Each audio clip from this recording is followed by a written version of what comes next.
평양이 한국교회 신사참배 반대운동의 구심점이 되었듯 평양 형무소는 신사참배 거부로 인한 한국교회 순환의 대표적 현장이 되었습니다. 1941년 8월 25일 처서가 지났는데도 아직 여름 더위가 기승을 부리고 있었습니다. 평양 종로경찰서에 있던 기독교인들이 평양 형무소로 이감된다는 소식이 아침부터 들려왔습니다. 감방에 있던 신사참배 반대운동가들의 마음이 설레었습니다. 더운 날씨지만 잠시라도 거리를 걸을 수 있고 지하의 답답한 곳을 벗어나 넓은 세상을 바라볼 수 있다는 기대감에서였습니다. 그리고 잠시만이라도 보고픈 하나님의 종들의 얼굴을 마주할 수 있기에 이감되는 시간만 기다려졌습니다. 한나절이 지나서야 그동안 평양 종로경찰서 유치장에 감금되었던 귀한 하나님의 사람들이 모두 모이게 되었습니다. 주기철 목사, 주남선 목사, 최봉성 목사, 한상동 목사, 방계성 장로, 이광록 집사, 조수옥 전도사 등 참으로 반가운 얼굴이 아닐 수 없었습니다. 그러나 함부로 이야기할 수는 없었고 포승줄에 묶인 채 일본 순사의 지시를 기다리고 있었습니다. 모두들 다리운동도 해야 했고 마음껏 햇빛도 받고 싶었기 때문에 걸어가기 원했습니다. 하지만 일본 순사가 말하였습니다. 평양 형무소까지 택시로 가야 하니까 택시비는 당신들이 내시오. 주기철 목사가 항의하였습니다. 우리는 오랫동안 지하 유치장에 갇혀 있었기 때문에 햇빛이 그립습니다. 오늘은 걸어서 가게 해주시오. 그러나 일본 순사는 엉뚱한 말을 하였습니다. 모두 목사들인데 어찌 포승줄에 묶인 채 길을 걷는단 말이오. 창피하지 않겠소? 부끄러울 터이니 택시를 타고 가도록 합시다. 그때 주기철 목사가 말하였습니다. 우리는 조금도 부끄럽지 않습니다. 우리가 무슨 죄인입니까? 조금도 부끄러울 것이 없습니다. 그러나 일본 순사들은 막무가내로 택시를 4대나 불러서 타라고 했습니다.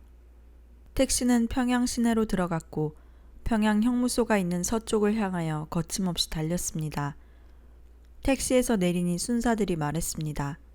택시비를 내시오. 여지껏 경찰서 유치장 안에 갇혀 지내던 사람이 무슨 돈이 있다고 택시비를 내라는 것인지 정말 지독한 사람들이었습니다. 이인재 전도사는 부인이 면회를 와서 필요할 때 쓰라고 준 돈이 호주머니 속에 들어있는 것이 생각나 택시비를 계산하였습니다. 돈을 건네주면서 이인재 전도사는 무척 기뻤습니다. 하나님의 종들을 위하여 요긴하게 돈을 사용할 수 있다는 것이 그를 무척 즐겁게 하였습니다. 평양 형무소 철문이 육중하게 버티고 있었습니다. 이인재 전도사가 앞서 들어가려고 하는데 뒤에서 누군가가 소리를 쳤습니다. 내가 먼저 들어가겠소. 안희숙 선생이었습니다. 이 전도사님 많이 고생하셨어요. 정말 반갑습니다. 여기서 만나다니. 일행은 형무소의 넓은 뜰을 걸어서 사무실 쪽으로 갔습니다. 모두는 사복을 벗고 푸른색 수인복으로 갈아입었습니다. 다른 사람이 입고 있다 벗어놓고 나간 옷에 세탁도 하지 않고 그냥 나누어 주는 듯 했습니다. 이때 권능이란 별명이 붙은 최봉성 목사가 소리쳤습니다. 예수님은 홍포를 입으셨는데 우리는 청포를 입는구나. 최봉성 목사의 말이 떨어지자 옆에 있던 주남선 목사가 한마디를 던졌습니다. 지금은 청포를 입지만 우리도 얼마 안 가서 예수님처럼 홍포를 입게 되겠지요. 그 말은 틀린 말이 아니었습니다. 신사참배 반대는 국법을 어긴 것이 되고 따라서 대역죄가 되는데 실형만 선고되면 무기형은 물론이요 사형까지도 갈 수 있는 것이었습니다. 그러니 형이 확정되기만 하면 홍포를 입을 수밖에 없었습니다. 그러나 신사참배 반대로 이곳까지 온 운동가들은 두려워하는 빛이 조금도 없었습니다. 푸른 죄수복을 입으면서도 그들의 얼굴에 기쁨이 넘치고 있었습니다. 십자가와 부활의 신앙으로 무장한 그들이었기에 죄수복을 입으면서도 즐거워하고 있는 것이었습니다. 세상 사람들로서는 도저히 이해할 수 없는 신비한 세계의 사람들이었습니다. 평양 형무소 내에는 40명에 가까운 목사, 장로, 전도사가 수감되어 있었습니다. 이들의 고난은 실로 극심하였습니다. 그 중에서도 먹는 것이 제일 큰 문제였습니다. 하지만 이인재 전도사 일행이 평양 형무소에 입소한 후 몇 달 동안은 종로 경찰서 유치장에 있을 때보다 훨씬 대접이 좋았습니다. 옥문 밖 숨은 기독교 신도들의 성의로 거의 매일 사식이 들어왔습니다. 한상동 목사의 부인 김차숙 여사가 돈을 모아 40명 가까운 옥중 성도들의 사식을 마련하여 차입을 시켰습니다. 그녀가 평양 형무소 밖 담벼락 밑에 앉아 있으면 평양성 안에 숨은 기독 신도들이 무엇인가를 전하여 주었습니다. 쌀이며 돈이며 옥중에서 필요한 여러 가지 것들이었습니다. 한상동 목사의 부인 김차숙 여사의 역할은 전국 교회의 숨은 기독 신도들에게 널리 알려져 무엇이든 있는 대로 건네졌고, 김차숙 여사는 그것으로 매일처럼 사식을 제공하였습니다. 그때는 한참 더위가 기승을 부리는 시기여서 감옥 안이 덥기 때문에 시원한 모시옷이 필요하였습니다. 이 모시옷도 김차숙 여사의 손을 통하여 들어왔습니다. 다른 죄수들은 생각도 못하는 모시옷을 입고 옥문 안의 신사참배 반대 운동가들은 너무도 기뻐하였습니다. 하지만 이런 기쁨도 잠시 잠깐이었으며 이후 감방 생활은 고달픈 생활의 연속이었습니다. 이인재 전도사가 수감된 방은 5호실이었습니다. 5호 감방 복도 건너편에 주기철 목사의 감방이 있었습니다.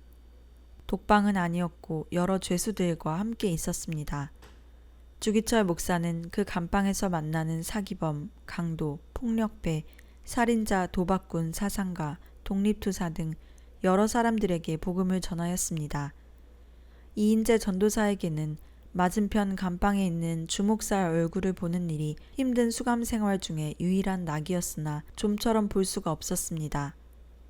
아침이면 점호 시간마다 간수 2사람이 감방 안에 있는 죄수들을 불러내어 복도에 서게 하고 점검을 하였습니다.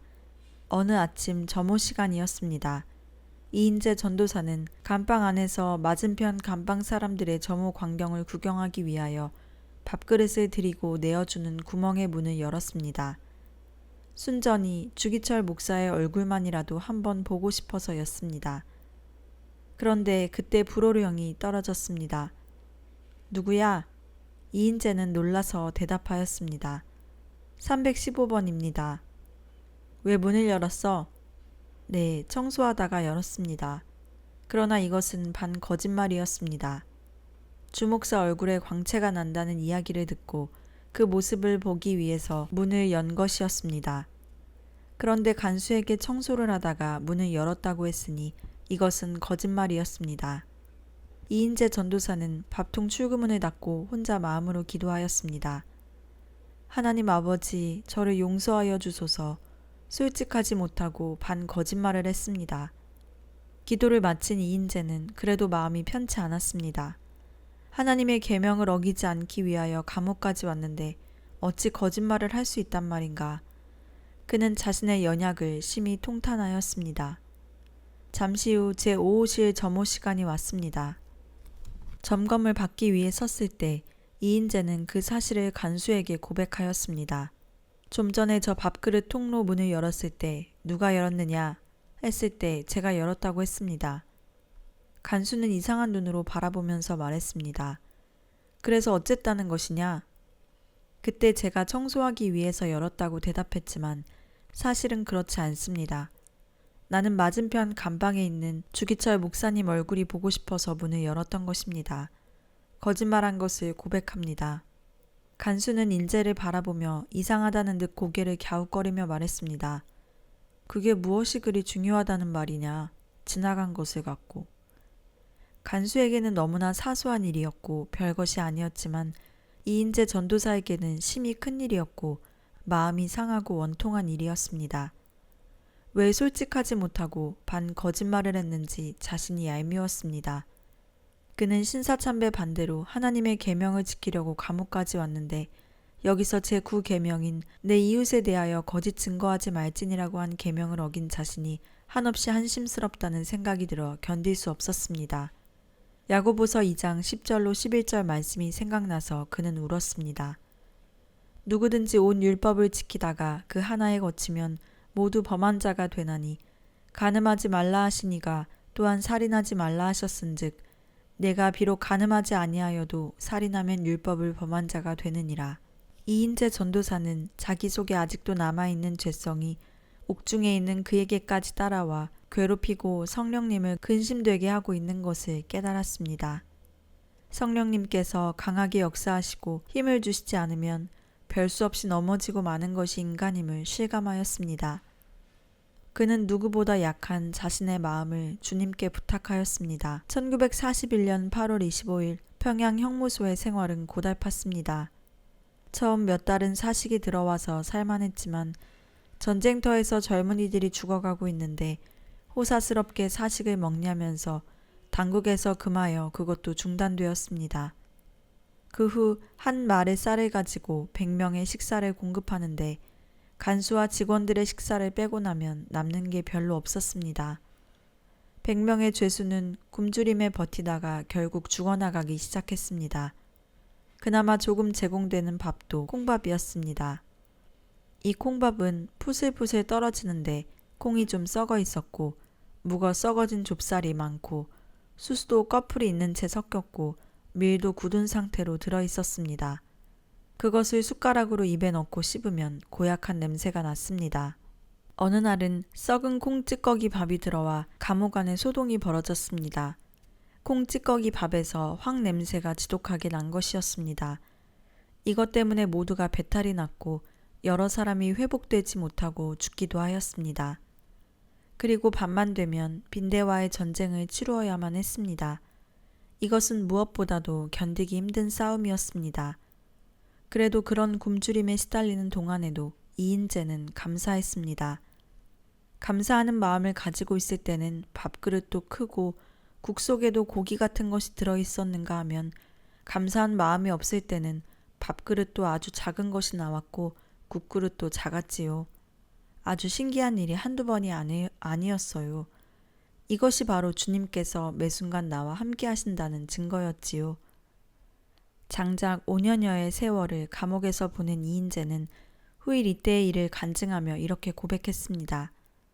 주님이 내 심령 안에 계시는데 온 우주를 차지하는 이가 있다 한들 나만큼 만족하랴. 이인재 전도사가 신사참배 반대로 투옥되어 있을 때 감옥 밖의 상황은 점차 종말을 향해 치닫고 있었습니다. 1938년 신사참배 강요를 기점으로 더욱 강화된 일제의 황민화 정책이 창씨 개명, 국민정신 총동원을 거쳐 국민징용령, 학도 동원령, 징병령, 정신대 근무령에 다다르게 되면서 식민지 수탈과 민족 말살은 최고조에 달했습니다. 이런 상황에서 종교 역시 일제의 강력한 탄압과 통제를 받게 되었습니다.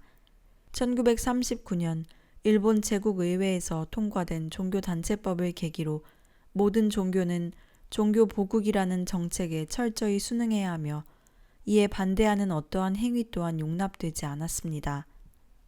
모든 종교를 종파와 교과별로 단일 조직하에 구성하기 시작했으며 궁극적으로는 일본의 종교 조직과 통합을 추구하였습니다. 정치적 통제가 편리하도록 교파를 통합하여 단일 교회를 만들려는 의도였습니다. 기독교의 일본화와 교파 합동이 일제 기독교 정책의 핵심이었습니다. 이런 상황에서 한국교회의 지도자 대부분은 순응의 논리로 일제의 황민화와 종교 정책을 그대로 받아들였습니다. 시기의 차이는 있지만 1938년에 이르러 장로교와 감리교를 비롯한 기독교 각 교파 교회들은 신사참배를 공식으로 수용하는 결의를 하였습니다. 특히 장로교의 경우 1938년 9월 총회의 신사참배 결의를 계기로 지도부의 노골적인 친일 행각이 전개되었습니다. 장로교 제28회 총회에서는 국민정신총동원 조선예수교 장로회 연맹을 결성하고 보다 적극적으로 국책 수행에 협력할 것을 결의하였습니다. 이와 같은 일들은 결국 한국 교회에 대한 선교사들의 영향력을 배제하면서 동시에 신사참배를 비롯하여 동방요배, 황국신민서사 제창 등을 교회 의식에 적극 수용하는 것으로 나타났습니다. 목사들은 일제가 시키는 대로 나가서 배우처럼 연기해야 했습니다. 이제 신사참배는 더 이상 낯선 것이 아니었습니다. 교회 예배당 안에는 일장기가 개양되었고 가미다나라는 모형 신사가 설치되어 예배를 시작하기 전에 먼저 동방요배를 하게 했습니다. 그리고 이어서 황국신민선서를 하게 했습니다. 하나님의 성전에서 하나님께 예배드리기 전에 먼저 이런 일을 하게 되었으니 이 얼마나 무서운 죄를 범한 것입니까? 일제 말기 수능과 타협의 노선을 선택한 교회 지도자들은 반민족적이고 비신앙적인 오류를 범하며 다수의 교인들을 이끌고 있었습니다.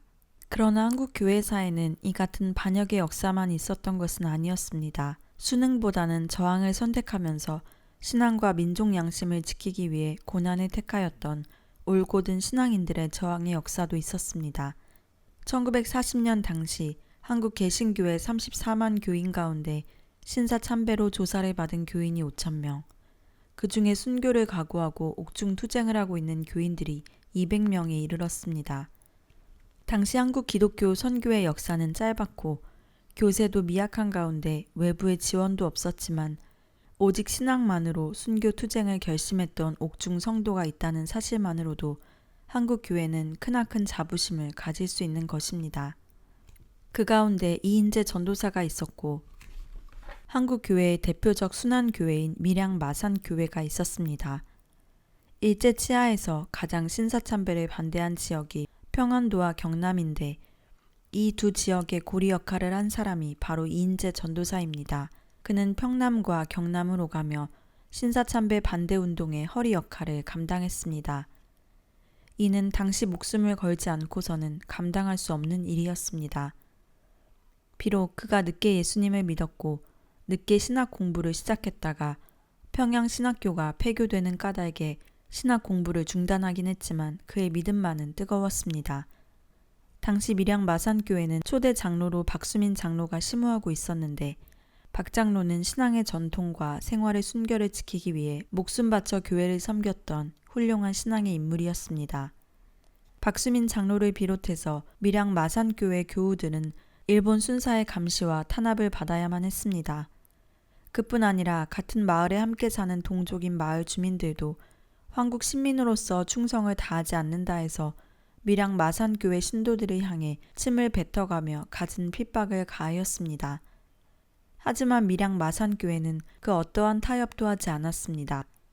박수민 장로는 자신의 자녀들을 신사참배 문제 때문에 아예 상남 보통학교에 보내지 않았고 그의 아들 중 박치덕은 일본 해군에 강제 징집되어 입대하긴 했으나 그 역시 신사 불참배 문제로 일본 해군 형무소에 갇히는 옥고를 치르게 되었습니다. 그런데 그 일이 오히려 전화위복되어 2차 대전이 끝나고 석방되므로 전장에서 죽은 다른 사람들과는 달리 생명을 부지할 수 있었습니다. 신사참배 반대운동가들에 대한 사건을 넘겨받은 평양지검에서는 피의자들에게 별다른 조사를 하지 않은 채 시간을 끌었습니다. 이는 경찰에서 이미 1년 넘게 조사한 관계로 사건 내용을 소상히 파악하고 있기 때문이기도 했지만 사건을 속히 종결짓기보다는 되도록 지연시켜서 가능한 한 피의자들을 형무소 안에 오래 구금시켜 놓으려 하였습니다. 반체제 저항 세력을 교회와 사회로부터 격리시켜 사회적 안정체제를 유지하려는 정치적 의도가 반영된 것이었습니다. 또한 장기 투옥으로 인해 신사참배 반대 운동가들의 저항 의지가 약화되기를 기대한 측면도 있었습니다. 형무소에 갇힌 피의자들에 대한 검찰의 조사는 회유와 협박으로 일관되었습니다. 경찰에서 용의자 조사 기한 1년을 채우고 나서 검찰에 피의자를 넘긴 것처럼 검찰에서도 기소하기 전 구속할 수 있는 최고 법적 기한인 1년을 꼭 채워서야 재판에 회부하였습니다. 재판 없이 피의자를 장기 구금할 수 있는 법적인 장치를 최대한 이용한 것입니다. 사건을 넘겨받은 평양지방법원도 느리게 가기는 마찬가지였습니다. 재판부에서는 기소된 35명의 피의자를 공식 재판에 회부하기 전 예심 법원에 넘겼습니다. 이때부터 피의자들은 길고 긴 예심 재판을 받았습니다. 정식으로 평양지방법원 공판에 회부하기로 결정된 것이 1945년 8월 15일이었으니 피의자들을 무려 3년 동안이나 미결수 상태로 평양 형무소에서 복역시켰던 것입니다. 이는 합법을 가장한 불법 행위였습니다. 예심 과정에서도 사건의 진실을 밝히려는 것보다는 회유와 협박을 통한 신사참배 반대 의지를 꺾으려는 정치적 의도가 강하게 작용하였습니다. 그 같은 의도는 기소된 지 4개월이 지난 1942년 9월에 처음으로 예심 신문을 받은 한상동 목사의 경우에서 드러났습니다. 한상동 목사가 법정에 가서 예심 판사를 만났는데 대단히 친절히 대해주며 왜 예수를 믿었느냐며 신앙의 동기 또는 신학한 동기 등을 물었습니다. 그리고 마지막으로 일본 나라의 신에 대하여 어떻게 생각하느냐 하였습니다. 그가 일본 왕에게 충의를 다하겠다는 성의가 있을 줄 알고 일본 국가를 위하여 힘써달라는 말로 설득하고 그날 추록시킬 예정이었습니다. 한상동 목사도 잠시 판사의 회유에 마음이 기울어졌으며 자신도 곧 추록하리라고 믿었습니다. 하지만 입에서는 정작 다른 대답이 나왔습니다. 하나님께서 그의 마음을 주장하사 일본 왕에게 충의를 다하겠다는 말을 하지 못하도록 만드신 것입니다. 한마디도 하지 못하도록 자신의 입을 막으시는 체험은 그만이 알 수 있었습니다. 검사는 다시 물었습니다. 한 목사는 할 말이 없어 생각해보지 못하였다고 대답하였습니다. 검사는 목사로서 일본 국제에 대하여 생각하여 보지 못하였다는 말을 너무도 뜻밖의 대답이라고 하면서 그가 능히 대답할 수 있을 정도로 대답할 말을 가르쳐 주었습니다. 그러나 그는 할 말이 없었습니다. 가량 기다리다가 검사는 화가 나서 오늘날 우리 일본 청년들이 누구를 위하여 전장에 나가서 죽느냐 하며 빠가 하고 수십 차례나 욕을 하였습니다. 여러 피의자들도 이와 비슷한 회유와 협박의 예심 신문을 받았습니다. 1942년 9월의 예심은 이인재 전도사를 비롯한 경남 지역 신사참배 반대운동 지도자들에게 집중되었습니다. 재판소에는 판사가 높은 자리에 앉았고 검사가 그 옆자리에 있고 서기들이 밑에서 필기 준비를 하고 큰 테이블 좌우에 대기하고 있었습니다. 신문 내용은 한상동 목사의 경우처럼 경찰과 검찰의 조서를 바탕으로 신앙과 신사 문제, 천황 제도에 대한 입장을 재확인하는 것으로 진행되었습니다. 회유가 가능한 자와 불가능한 자를 구분하려는 의도가 다분히 반영된 신문이었습니다. 전세가 일본에게 불리하게 기울기 시작한 1944년에 들어서는 감옥 안의 상황은 더욱 악화되었습니다. 건강했던 사람도 들어가면 병자가 되어 나온다는 평양 형무소에서 2년 넘게 고문과 악형을 당하며 수감되어 있던 옥중 성도들은 급속도로 건강이 나빠졌습니다. 그 중에서도 평소 몸이 약했던 수감자들은 더욱 큰 고통을 겪었습니다. 오래전부터 결핵을 앓고 있던 한상동 목사는 그런 고통을 이렇게 증언했습니다. 나의 폐병은 날로 위독하여 형무소에서도 아무래도 살지 못할 사람으로 알고 있었으며 나도 죽을 줄 알고 몇 번이나 오 주여 어서 데리고 가시옵소서 나의 한날의 생활이 괴롭습니다 하였다. 그러나 나의 마음은 뜨거웠다. 나는 주님을 위하여 옥중에서 세상을 떠나게 되는 것이 너무 감사하였다. 아, 나는 진실로 나의 생명보다도 주님을 더 사랑하게 되었다. 나는 밤마다 오늘 밤에나 데리고 가실런지 라고 기대하였다. 고문과 악형으로 이어지는 언제 끝날지 모르는 고난의 시간 속에서 죽음은 차라리 축복이라는 생각은 당연한 것이었습니다. 이들은 타협으로 생명을 유지하기보다는 죽는 한이 있어도 신앙 양심을 지키는 것으로 하나님과 자신에게 부끄럽지 않은 삶을 보여주기를 소원했습니다. 한상동 목사만이 아니라 형무소 안의 모든 옥중 성도들은 죽음을 향한 열정을 갖고 있었습니다. 신사참배를 거부하였다는 이유로 검속되어 고문과 악형을 견디지 못하고 목숨을 잃은 순교자들에 대한 소식은 이미 오래전부터 여러 곳에서 들려오고 있었습니다. 경남 진영의 조용학 영수가 신사참배를 반대하였다는 이유로 김해 경찰서로 연행되어 고문을 받다가 뇌를 다쳐 가족들에게 인계되었습니다. 그 후 10일이 지난 1940년 8월 14일 부산 철도병원에서 별세암으로 신사참배 문제로 인한 최초의 순교자가 되었습니다. 1941년에는 만주 지역 신사참배 반대 운동을 이끌던 박의흠 전도사도 체포되어 만주 봉천의 삼양 형무소에서 복역 중 순교하였다는 소식이 전해졌습니다. 1944년에 들어 순교자의 수가 급증하였습니다. 평양 형무소에 수감 중이던 주기철 목사는 1944년 들어 건강이 눈에 띄게 악화되어 이미 죽음이 눈앞에 와 있었습니다. 결국 형무소 당국은 4월 13일 그를 병감으로 옮겼습니다.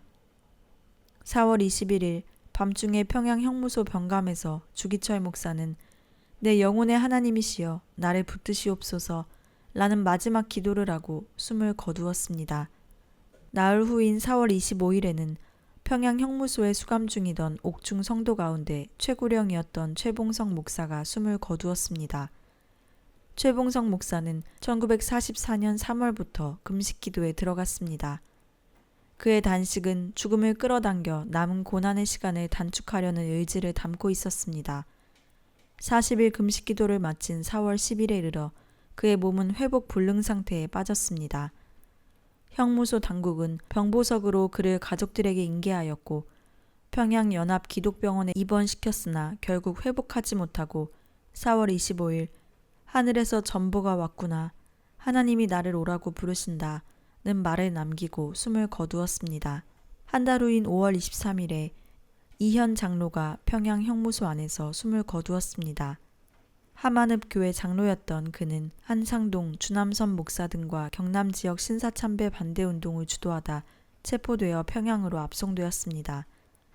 오랜 수영 생활로 인한 영양실조로 몸이 회복 불능 상태에 다다르자 4월 병보석으로 잠시 가석방되었습니다. 그때 평양에 올라와 있던 김차숙 여사와 오정모 사모의 극진한 보살핌으로 건강이 회복되었습니다. 건강이 좋아지자 일제당국은 그를 재차 수감시켰고 또다시 시작된 감옥 생활을 견디지 못한 채 한 달 만에 죽음을 맞게 되었습니다.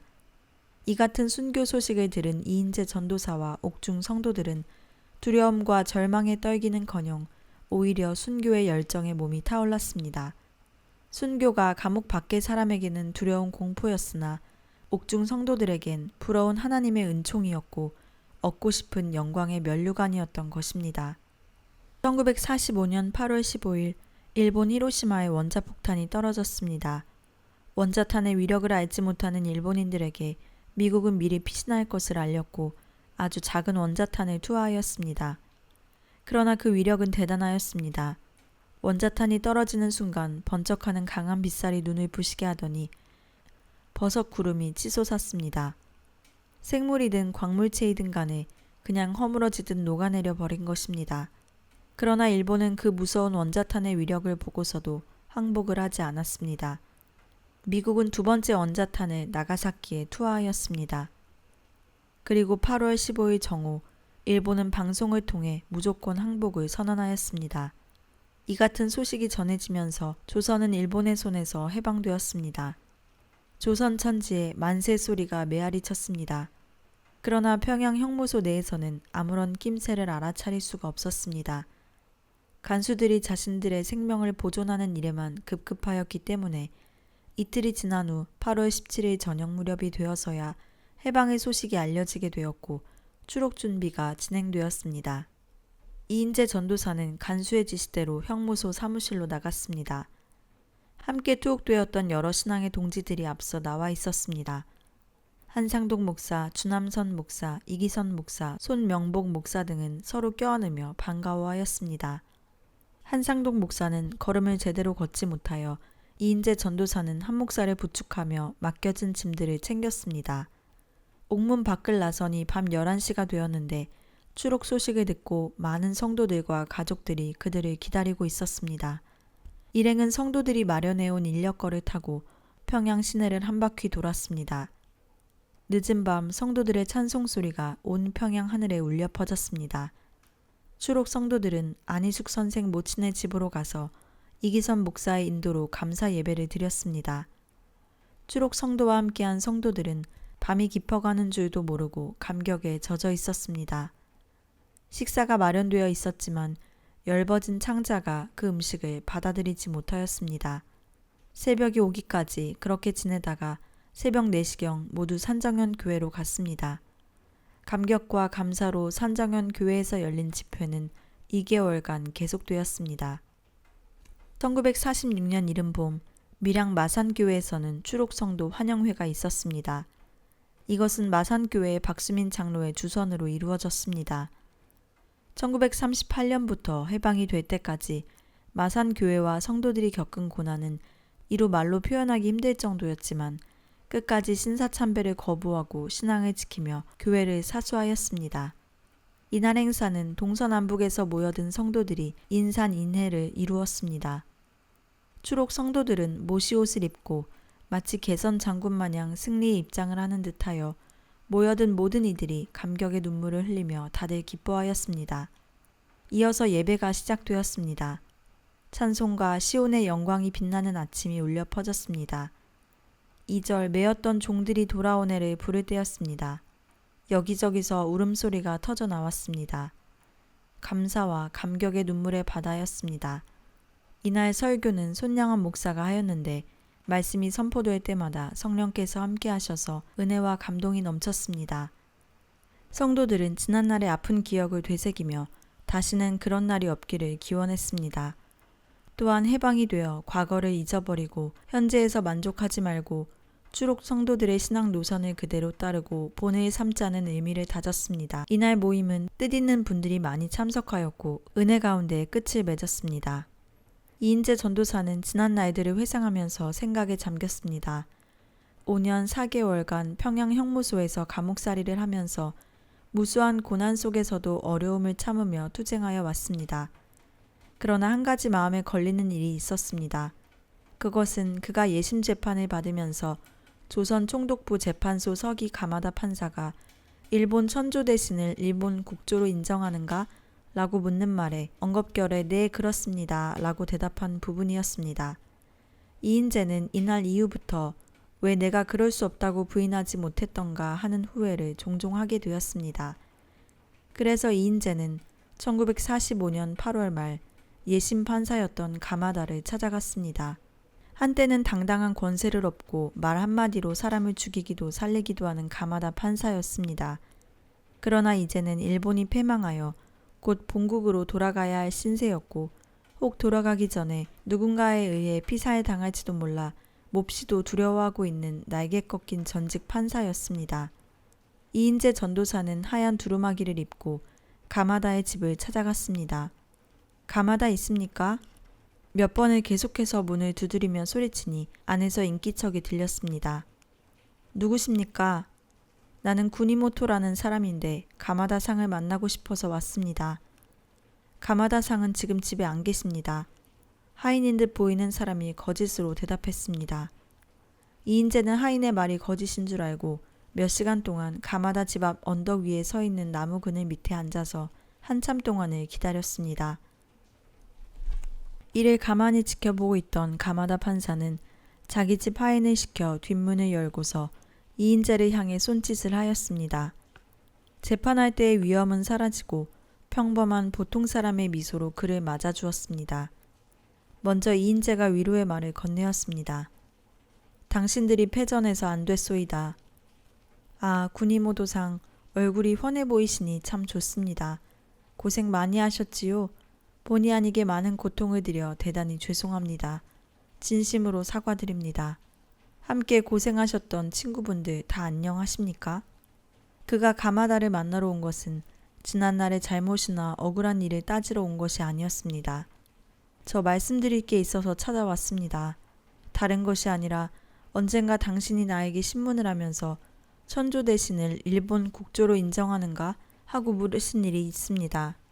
그때 내가 엉겁결에 네 그렇습니다 하고 대답을 해버렸습니다. 그런데 그날 돌아와서는 왜 그럴 수 없다고 부인을 하지 않았는지 후회가 되었습니다. 다시 불려가서 그런 질문을 받으면 천조 대신은 신이 아니다 라고 대답하려고 벼르고 있었습니다. 그런데 내가 다시 재판정에 불려가지 못한 채 해방을 맞았습니다. 이제 나는 당신이 일본으로 가기 전에 당신 앞에서 분명히 말하고 싶습니다. 천조 대신은 신이 아닙니다.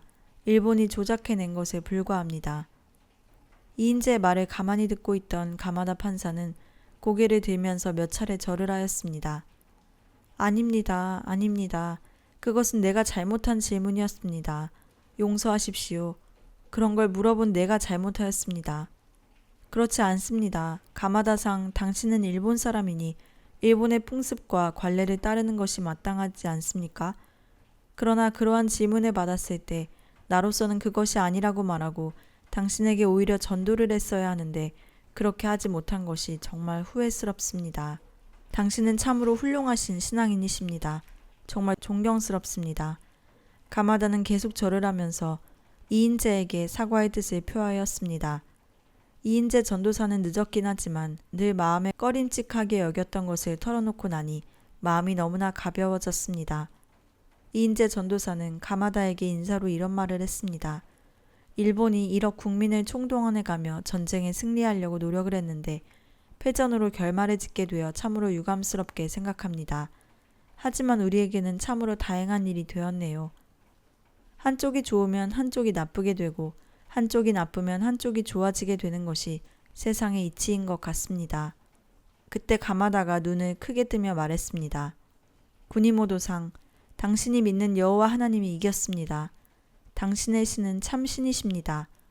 나는 사실 당신들을 접촉하면서 당신들이 진실된 신앙의 사람들이라는 것을 알고 많은 감화를 받았습니다. 사실 당신들에게 죄가 없다는 것을 나는 잘 알고 있었습니다. 그런 당신들을 오래 구금시켜 둔 것은 나의 본의가 아니었습니다. 이것만은 알아주십시오. 경찰 당국에서 너무 가혹하게 취조를 해가며 기소를 했기 때문에 어쩔 수가 없었습니다. 예, 잘 알고 있습니다. 가마다 판사는 한참 창밖을 바라보다가 말을 이었습니다. 구니모도상, 사실 지금 생각해보니 천조 대신은 가상신이었어요. 아니, 신도 아니지요. 처음부터 천조 대신은 없는 것이었는지 모를 일입니다. 정말 부질없는 일을 한 셈이지요. 당신들이 섬긴 여호와는 참 신이십니다. 우리는 12월 이내로 일본으로 돌아갑니다. 돌아가서는 나도 당신이 섬기는 여호와 하나님을 섬기게 될는지 모르겠습니다. 나는 당신들에게 너무 많은 감동을 받았습니다. 사실 지금 내 심정 같으면 당신들 같은 위대한 기독 신자가 있는 이 나라 국민으로 살고 싶습니다. 그러나 일본에서 올해 안으로 귀국하라는 명령이 있었기 때문에 나는 가야만 합니다. 이인재 전도사는 가마다의 말을 들으면서 말할 수 없는 기쁨이 밀려왔습니다. 그는 일어나 가마다의 손을 잡고 작별의 인사를 하며 권면하였습니다. 아무쪼록 무사히 귀국하시기를 바라며 꼭 하나님을 영접하시길 바랍니다. 이인재 전도사는 가마다 판사의 관사를 나와 집으로 발걸음을 향했습니다. 벌써 해가 서산에 기울고 있었습니다. 이인재 전도사는 해방 후인 1945년 10월부터는 잠시 동안이지만 고향 교회인 밀양 마산교회 제12대 교역자로 사역하였습니다. 그러다가 1946년에서 1947년에는 창원교회 제17대 교역자로 부임해서 사역하게 되었습니다. 창원교회 전도사로 부임하여 교역자 생활을 하던 이인재 전도사에게 그토록 열망해 오던 신학 공부의 기회가 주어지게 되었습니다.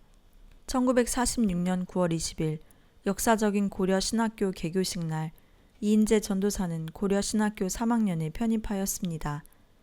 1947년 6월 7일 이인재 전도사는 고려신학교 제1회생으로 졸업하고 서울 신당동에서 성산교회를 개척 설립하였습니다. 그러나 6.25 사변 때 전쟁의 참사로 성산교회당은 흔적도 없이 사라져버리고 말았습니다. 1951년 3월 6일 이인재는 마산 문창교회에서 열린 제54회 경남노회정기노회에서 목사 안수를 받았습니다. 이인재 목사의 고려 신학교에 대한 사랑은 남달랐습니다. 그는 자수성가에서 모아놓은 밀양의 상남면 마산리의 전답 중 일부를 정리해서 보따리 신학교로 불리우던 고려 신학교의 부짐의 입과 교사 건립에 이상근 목사와 함께 헌금을 하였습니다. 그리고 자신이 인도한 집회의 강사 사례비를 고스란히 신학교로 보내었습니다. 1950년대 이인재 목사의 목회 사역은 참으로 힘들었습니다. 서울 성산교회에서 전도사로 교역 생활을 하던 중에 1950년 6월 25일 전쟁을 겪게 되었습니다. 난리 가운데 힘든 나날을 보내던 중 이인재 전도사는 목사 안수를 받게 되었습니다. 목사 안수를 받고서 섬기는 직분은 달라졌지만 전쟁으로 말미암아 참으로 힘든 생활고를 겪게 되었습니다. 이 시절 힘들지 않게 산 사람이 없었지만 특히 이인재 목사는 가족들에게는 너무나 힘든 생활이 계속되었습니다. 1952년 5월까지 거제 장승포 교회를 담임하던 이인재는 1952년 7월 대구 성남교회 초대 목사로 부임하게 되었습니다. 하지만 이곳에서의 목회는 순탄하지가 않았습니다. 이인재 목사는 자신과 고락을 함께하던 사랑하는 아내 신상희를 잃게 되었습니다. 그리고 교회가 분쟁으로 나누이게 되는 아픔도 겪게 되었습니다. 1954년 초여름 부산 삼일교회당에서 오종덕 목사의 주례로 이인재 목사는 문상문 씨와 재혼을 하게 되었습니다. 1974년 이인재 목사는 68세에 젊지 않은 나이에 미국으로 이민을 떠나게 되었습니다. 먼저 미국으로 이민가 있던 동생 임영재 목사의 초청이 있었고 또한 이인재 목사에게도 더 넓은 세계에서 자신의 생명이 다하는 날까지 사명을 다하는 전도자가 되고 싶은 꿈이 있었기 때문입니다. 한국을 떠나기 전 송별회 때 이인재 목사는 나도 이제는 바울과 같이 전 세계를 두루다니며 복음을 전하겠다고 여러 동료 목사들 앞에서 선포하였습니다. 그는 미국 내 10여 개 이상의 도시와 8개주 이상의 여러 지역에서 쉬지 않고 복음을 전하였습니다. 도미에서 그가 처음으로 거주했던 곳이 시카고였는데 1976년 시카고의 미연교회를 개척하였습니다. 많은 교회들을 돌아다니며 설교 봉사를 했으며 1981년에는 76세 고령에도 불구하고 개척교회를 시작하였습니다. 그는 항상 이렇게 말하였습니다. 나는 100세가 되어도 나를 원하는 교회가 있으면 달려가 조건 없이 설교하고 기도하겠다. 이인재 목사는 가족들에게나 교우들에게 자주 하나님의 사람들의 영광은 날마다 자기 십자가를 지고 죽는 생활이 있는 것이다 라고 말하였습니다. 그리스도인의 삶이란 매일의 삶 속에서 자아를 죽이고 그리스도의 영의 성품을 닮아가는 것이라는 가르침을 가장 중요하게 생각하였고 또 그러한 생활을 자신이 친히 실천하며 살아가려고 노력했습니다. 이인재 목사는 추록 성도로서 지난 세월 옥중에서 당한 고난에 대해 가족들에게조차 얘기하지 않으려고 노력했습니다. 자신의 옥고나 신사참배 반대로 인한 고난의 업적을 결코 자랑하지 않았습니다. 오히려 목사는 자신을 순교의 실격자라고 겸양하였습니다. 한때 추록 성도로 평양 형무소에서 옥고를 같이 치루었던 안희숙 여사는 이인재 목사를 어린 양과 같이 순한 분이라고 그의 자서전에서 표현하였습니다. 인자한 재상이라는 이름의 뜻 그대로 이인재 목사는 마지막 숨을 거두시기까지 모든 고통과 불편을 순전한 제물로 드려진 어린 양과 같이 잘 견디어내었습니다. 그는 2000년 4월 30일 주일 새벽 1시 50분경 마지막 숨을 내쉬며 94세의 일기로 조용히 하나님 품으로 떠났습니다.